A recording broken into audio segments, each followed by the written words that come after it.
Imagine standing on the threshold of the untamed American West in the spring of 1846, wide-eyed and hopeful. A group of nearly 90 souls leaves behind cultivated Midwestern homesteads for the promise of golden fields in California, lured by dreams and manifest destiny. But in the Sierra Nevada, they build makeshift cabins with leaky roofs as an unforgiving winter swoops in. Snow buries their world, their food dwindles, their strength fades, and when the boundaries of endurance and morality blur, they face an inconceivable choice. To survive, they must do the unthinkable. This is the story of the Donner Party, pioneers whose journey became a chilling testament to human desperation and survival.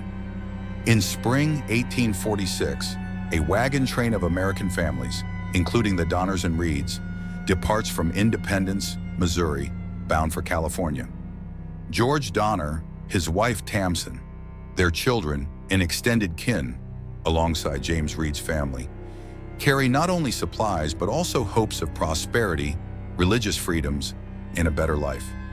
Of the 87 who set out, some accounts even say 90, counting added members. These settlers are farmers, teachers, and craftsmen.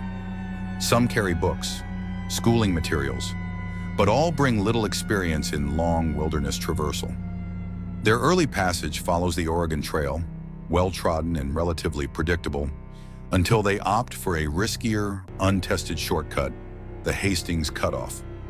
Promoted by Lansford Hastings, this cutoff promises swifter travel, bypassing the standard trail through Idaho in favor of treacherous segments across the Wasatch Range and the Great Salt Lake Desert. Initially encouraged, the shortcut quickly becomes a nightmare.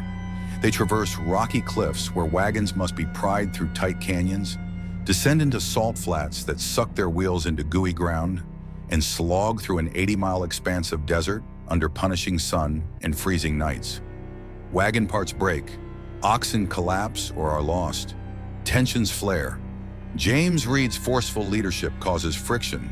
When he fatally stabs a man in a confrontation, he's exiled without his family, who continue on without him. Still, their determination drives them forward. They reach the Sierra Nevada in early November, high mountains notorious for fierce snowstorms. Exhausted and depleted, they assemble crude winter shelters at Truckee Lake, now Donner Lake, along with another encampment at Alder Creek. They fall into waiting mode, but winter doesn't wait. As snow piles up, their world shrinks. Food supplies, dry goods, salted meats, flour begin to vanish under snow and disuse. Illness, injuries, and freezing temperatures cripple their stamina. Animal hides, dog meat, and eventually the very hides of their cabins are consumed as their last line of defense against starvation. By December, survival is slipping away. The 3 sod-roofed cabins leak, dampening spirits. The steadfast Donners, narrowly separated at Alder Creek, are likewise trapped. Starvation and exposure begin to claim lives. More than 30 will perish before rescue arrives. In mid-December, a band of 17, dubbed the Forlorn Hope, sets out on snowshoes toward Bear Valley to seek help, each carrying 6 days' worth of meager rations and scant hope. The snow is waist-deep. Frostbite and snow blindness plague them. Their food runs out. Hunger torments mind and body. Deaths begin in the group. Antonio, Graves. One by one, the snow outweighs their resolve. At the brink, proposals to sacrifice one for the many arise. Dueling, lottery, passive allowance. Yet nature chooses.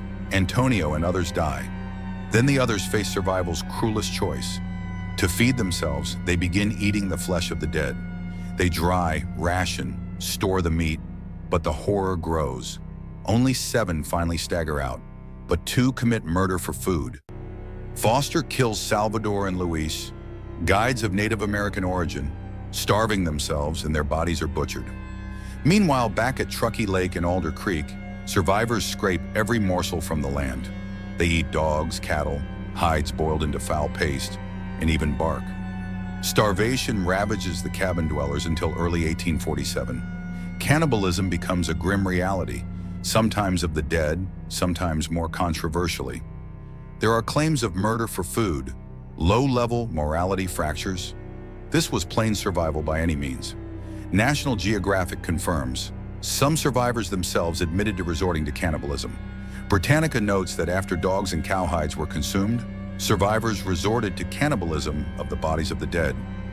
Louis Keseberg survived until April by cannibalism.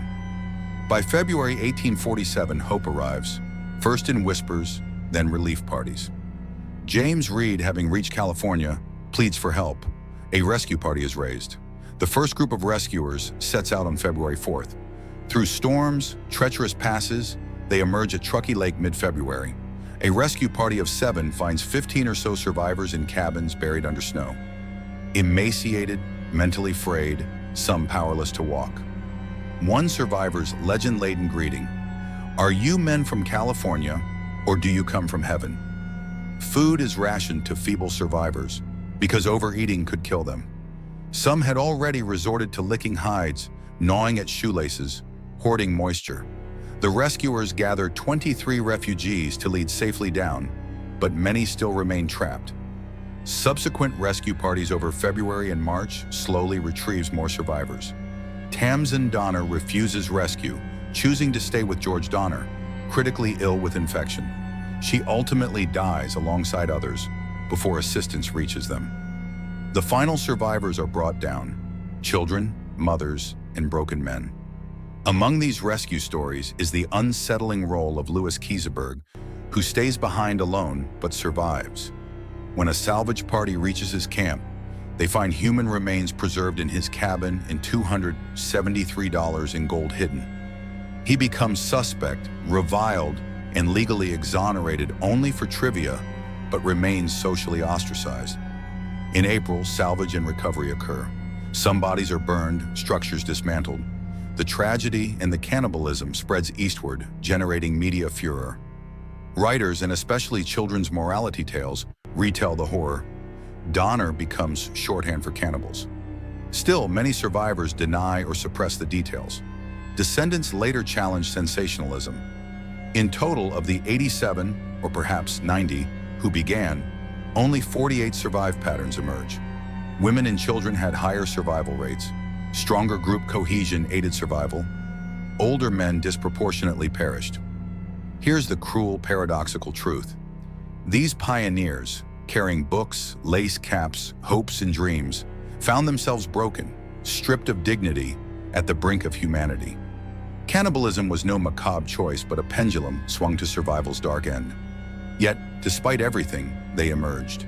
Children orphaned, survivors scarred, but alive.